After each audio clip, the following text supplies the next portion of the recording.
Well, here we are on the 3rd of August 2021. Been away for a week, had a fab week's holiday over in the lakes. Come back, and great to see that the Dahlias and the Chrysanthemums have put on great strides over the last 10 days. To the point that we're actually having to remove some buds off the Dahlias because they're going to be flowering a bit earlier than what I want. So there's been some reasonable amount of rainfall while I've been away. It's certainly encouraged the weeds to grow and the plants themselves. So what we've been doing today, I've had a small team on knocking a few buds back because I'm trying to aim for flowering sort of early September onwards. And what we're looking at now is the water lilies and the collarettes, which are probably as good as they've looked for the last 5 or 6 years. This plot always seems to be just a little bit slow.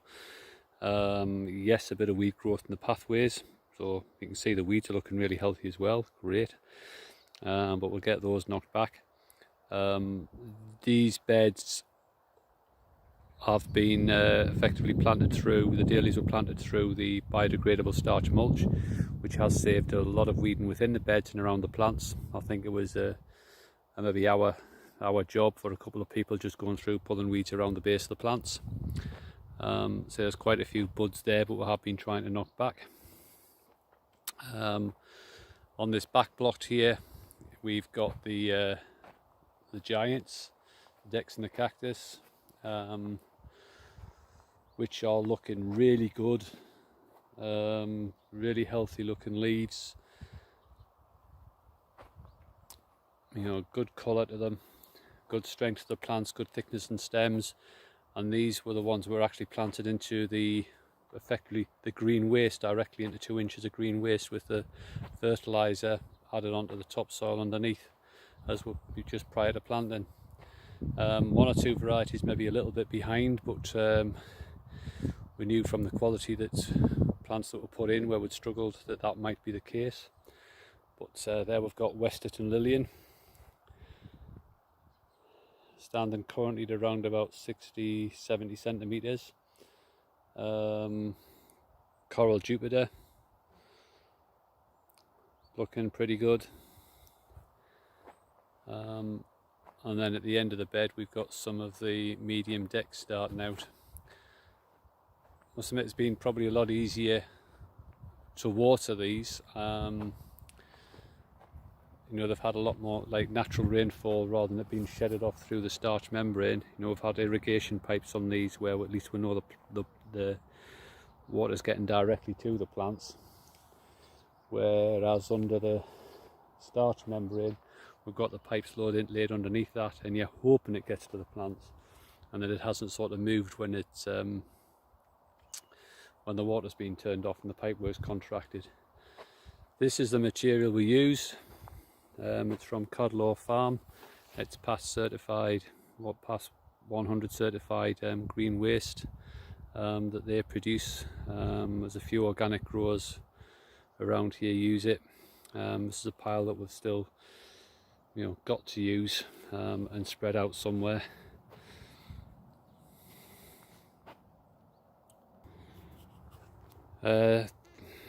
This plot here has got some of the medium decks and medium cactus on.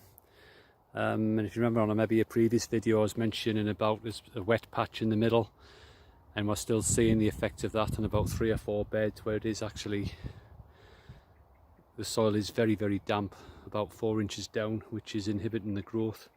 When you compare it with the likes of this Avoca Amanda here, which are as strong as I've ever seen them. And then Hillcrest Kismet in the bed beyond, these are just screaming away. They've been going around lifting the nets today. When we initially plant, we plant through the nets and they're laid on the ground, and as the plants grow the nets get raised up gradually, trying to keep ahead of the foliage. There was some winds forecast last week, so they're reluctant to raise them. The problem is now that as we're lifting the nets up, it is tending to cabbage the plants a little bit. So it's trying to get the nets above the foliage again now without causing too much damage. But again, these were planted through the certified green waste. We've had very little weed growth underneath, basically just where it's been put on, the compost been added a bit too shallow. But again, this whole plot right across there with about 20 nets, it's only taken us a couple of hours to weed through that. And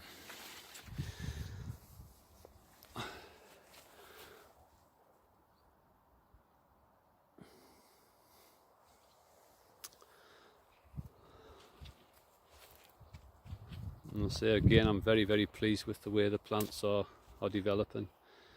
Buds are just starting to appear on these, so the timing's going to be naturally about right on these from stopping them. I think it was around about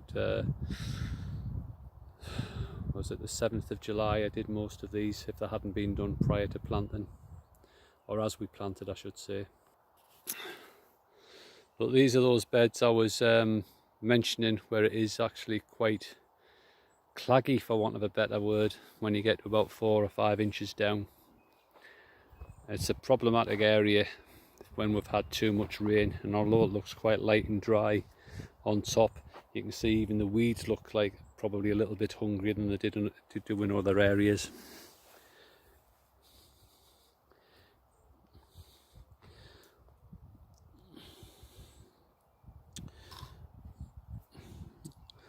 As I'm looking down at between the plants, digging a little bit of a hole out, though the roots have really spread, so hopefully these will actually start like romping away fairly quickly and thicken up. There's still time, because I did suffer about, I think it was about 3 weeks ago, just look a little bit hungrier.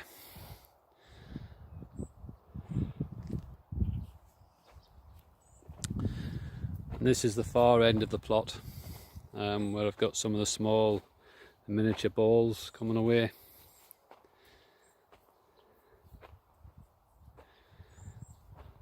And then a couple of rows of poms in between.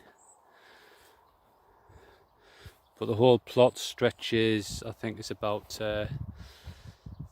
25 or 28 nets right across to the wall in the distance there, if you can actually make that out.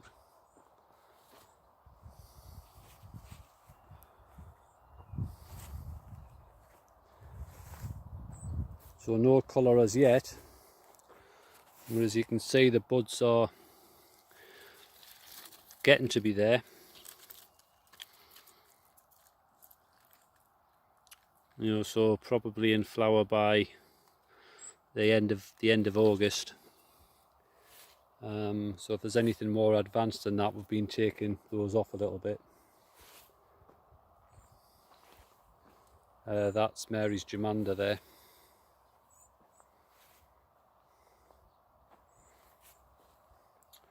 And then the variety here is will be Lancresse.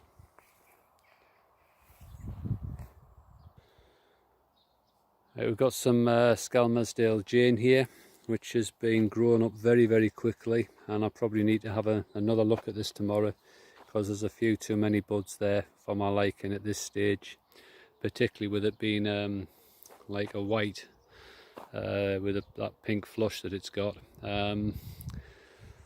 We have an issue around here that we're surrounded by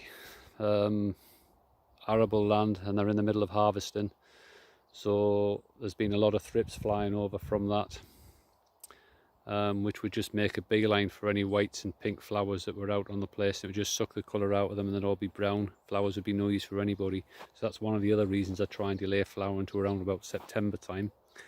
There we've got Tracy Diane coming through, which I did have to go through and knock these back quite severely about 3 weeks ago, because they were budding up a little bit too low. Some Rycroft Brenda tea there.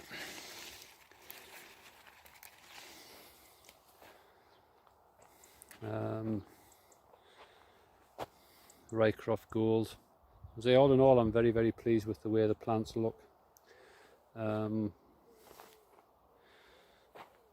So when we're talking about, you know, holding the buds back, this, you know, we're not disbudding as yet, but if I'm looking at,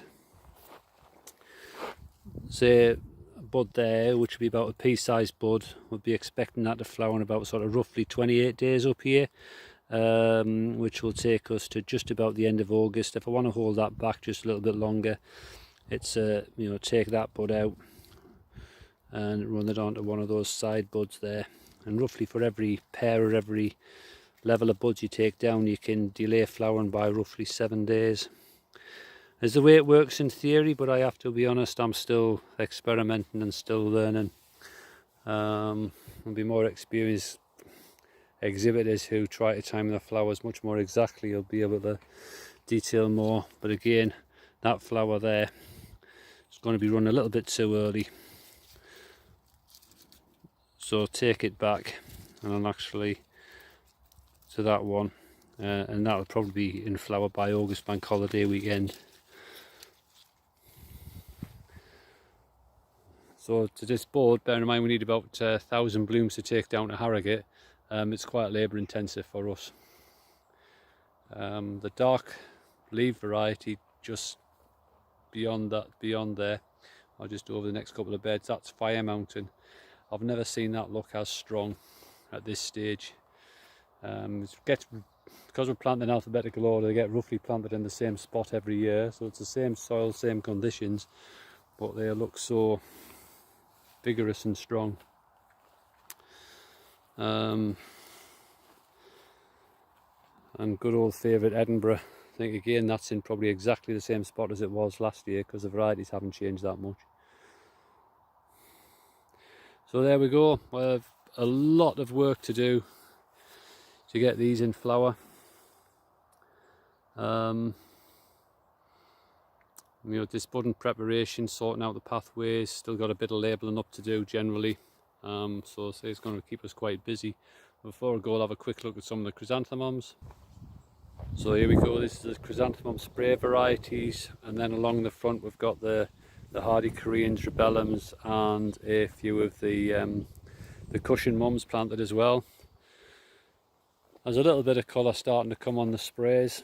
These have certainly thickened up again over the last sort of 10 days or so.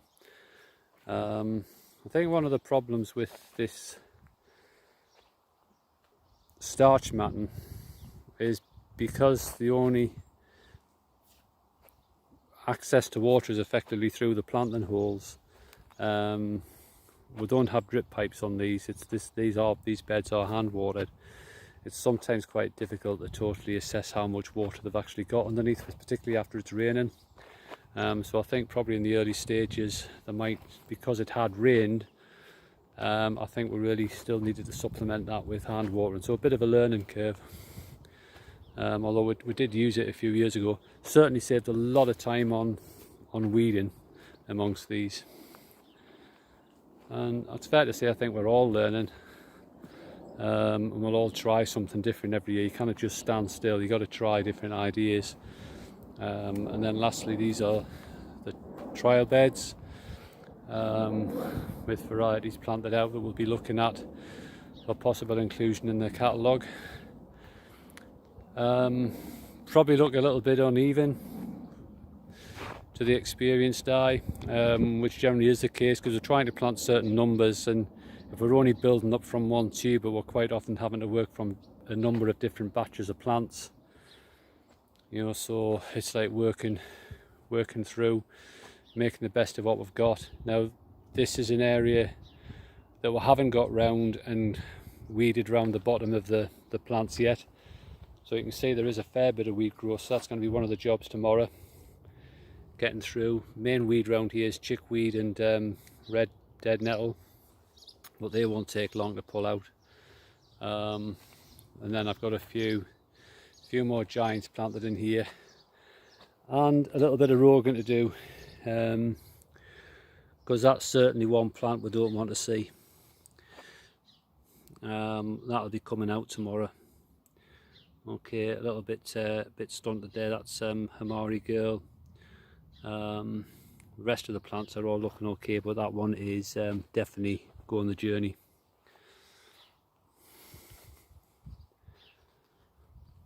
If I hadn't been on holiday last week, it would have gone now. And then I've got a few Aggies and a few Louis and a few Brinterfell here, just to try a few giants, to maybe put the covers on them if I feel as if I'm going to get there with them. I think I planted about a dozen varieties of giants, sometimes just 6 plants of each. And then I've got some Fims in here as well, about 8 or 9 varieties of Fims, but they're a bit behind where I'd ideally like them to be. But we shall see how it goes. We shall see how it goes. The plants themselves are looking okay, just a little bit slow. And you can see the extent as to what we've got if you can see through there. And over the top of the covers there, if you can make that out.